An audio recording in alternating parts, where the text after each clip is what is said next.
राम राम मंडळी, कसा आहे? बरं आहे का? तर आज मी तुमच्यासाठी घेऊन आलो एक नवीन व्हिडिओ.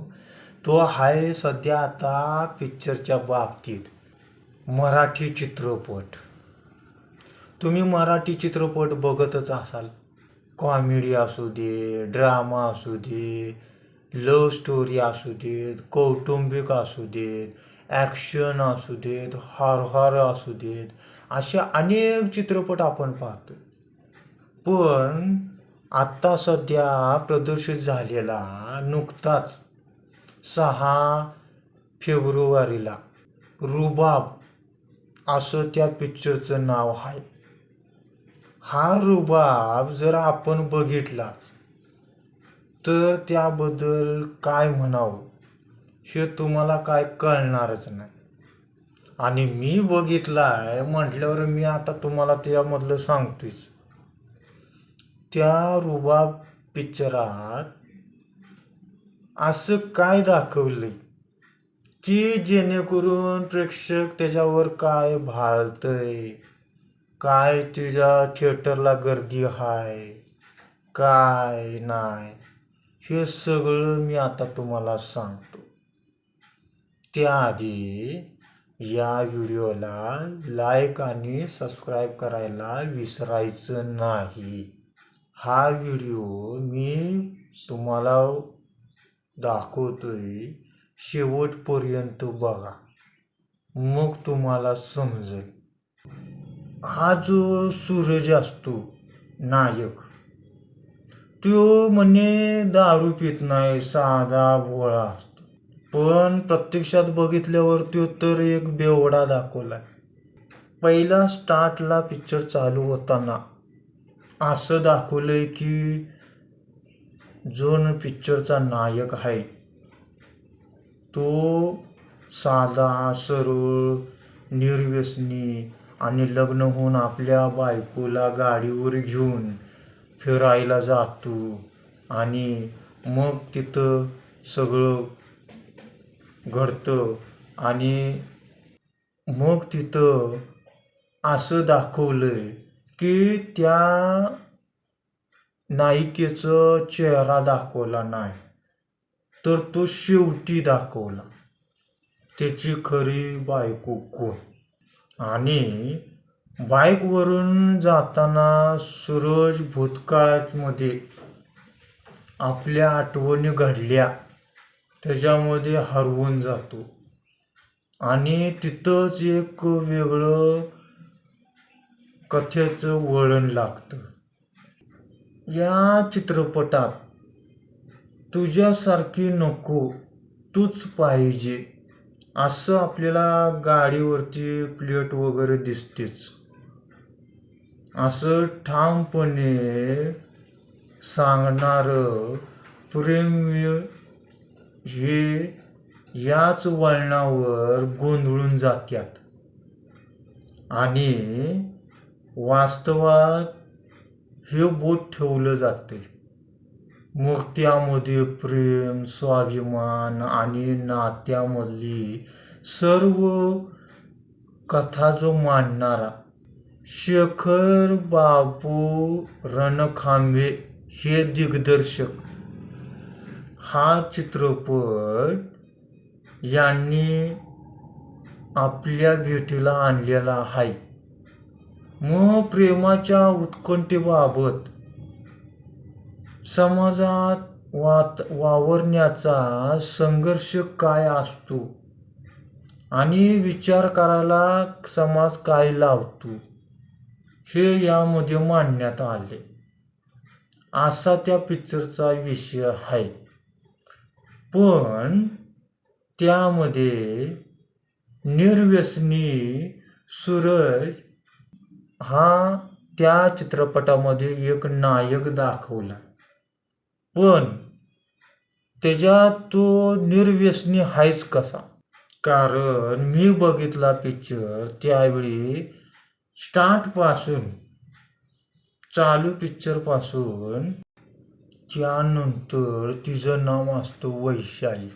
मग ती हळूहळू त्याच्यावर लाईन मारायला लागते. पण ह्याला काय पसंत नसतं, कारण ह्याला कळतं की पहिलीनं धोका दिला मग ही आता माझ्याकडं आली, मग आता ही धोका देणार नाही कशावरनं. असं सगळं चालतं. दोघांचं हळूहळू हळूहळू दोघं एकामध्ये गुंततात आणि मग ती नंतरला डायलॉग त्याला मारते की मी तुला कधीच विसरू शकणार नाही, तुला सोडून पण जाणार नाही. पण हे सगळं असं घडत जातं. पण त्याचा मित्र जो असतो तो व्हॉट्सअपवर नुसतं मॅसेज बघत बसतो आणि मग काय काय सांगतो की असं केल्यानं असं होतं, पोरीला असं दाखवलं की अशी पोरगी भाळते, असं त्याच्यात दाखवण्याचा प्रयत्न केला. मग आता मला सांगा, हळूहळू जसं पिक्चर पुढं पुढं जाईल, तू तुझ्या परीनं जग आणि मी माझ्या परीनं जगतो. आता आयुष्यात असं कधी झालंय का? मला तर वाटत नाही आणि मला कधी बघायला सुद्धा भेटलं नाही. आता अनेक चित्रपट असे झाले बघितले त्याच्यामध्ये असं काही दाखवलेलं नाही, पण ह्याच्यामध्ये असं दाखवलंय की तू माझ्या लायकीचा नाही आणि मी तुझ्या लायकीची नाही. थोडक्यात सांगायचं झालं बरं का, मी काय हे करत नाहीये, पण माझं जे मनाचं वक्तव्य आहे ते मी सांगतोय की चित्रपट कशा पद्धतीनं पाहिजे.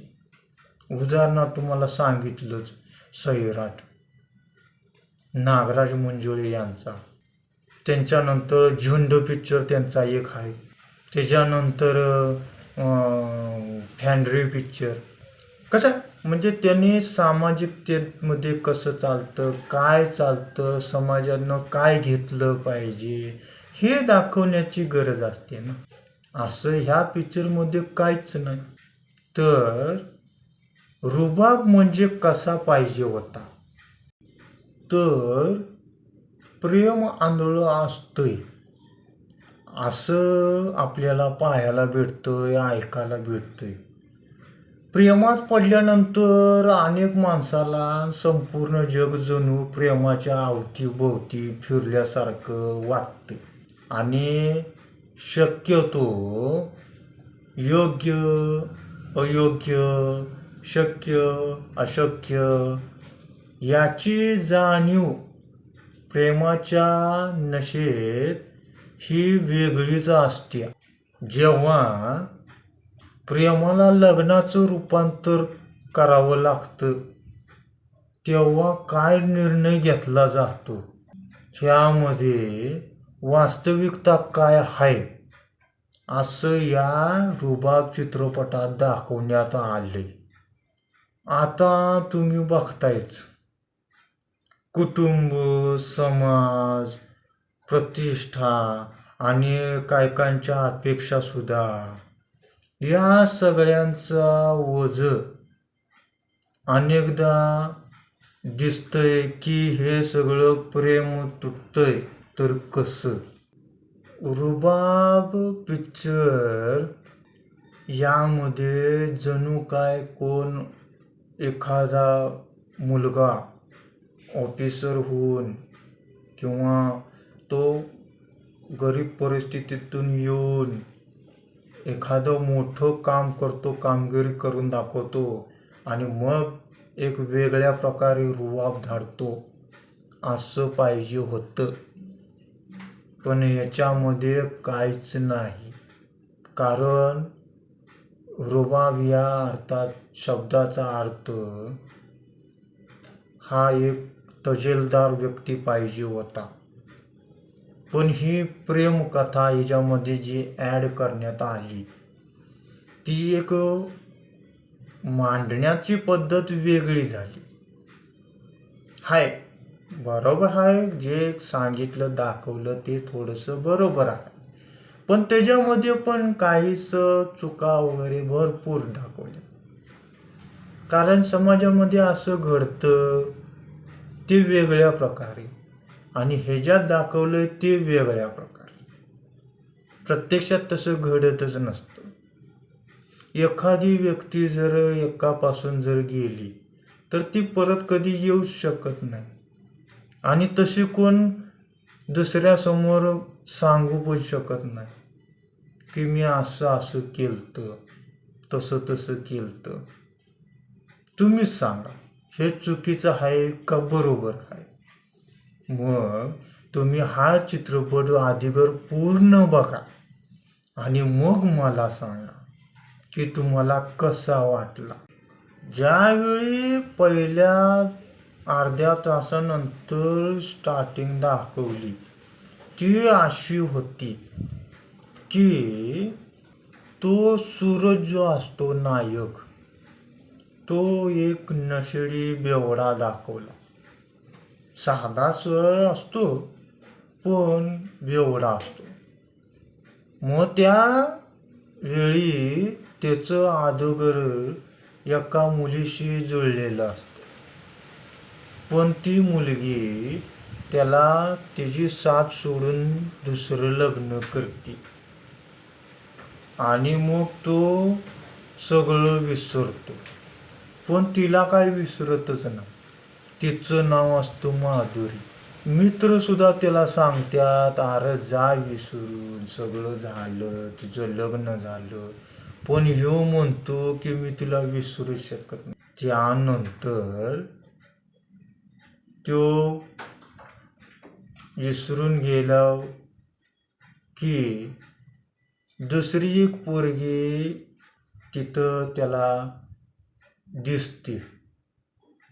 त्या पोरीला हा सूरज आवडतो. मग आता मला सांगा, हा बेवडा दाखवलाय. दारू बिरू पितो, उन्हाळक्या करतो, सगळं दाखवून सुद्धा ती पोरगी त्याला पोसत. मग या चित्रपटात असं काय दाखवलंय की सामाजिक आहे का प्रेमकथा आहे आणि काय आहे? पूर्ण पिक्चर 2 तास झालं तरी त्यामध्ये काय असं एक वेगळं भेटतच नाही की जेणेकरून एक वेगळं वळण लागलं. काय बोलायचं आता? त्यामध्ये राग, लोभ आणि रुसवे फुगवे यांचं मिश्रण पण केलं. पण ह्या चित्रपटाला नाव जे दिलंय रुबाब, ह्यामध्ये काय असा रुबाब वाटतोय? तर काहीच नाही माझ्या तर मते, बरं का. कारण मी पूर्ण चित्रपट पाहिला आणि पाहतो तर काय, मला वाटलं आता पिक्चर चालू होईल, मग चालू होईल, म्हणजे कथेला, बरं का. तर हे होता पिक्चर शेवटपर्यंत काहीच त्याच्यात दम नाही. जसं की सैराट कसा पिक्चर होता, जरा एक बऱ्यापैकी सामाजिकतेवर थोडासा फार, त्याच्यामध्ये व्यवस्थित लव्ह स्टोरी, सामान्य जनतेत काय काय घडतं, काय नाही घडत, आता ह्याच्यामध्ये पण दाखवण्याचा प्रयत्न केलायच की. पण तो प्रयत्न एक अयशस्वी आहे असं म्हणता येईल.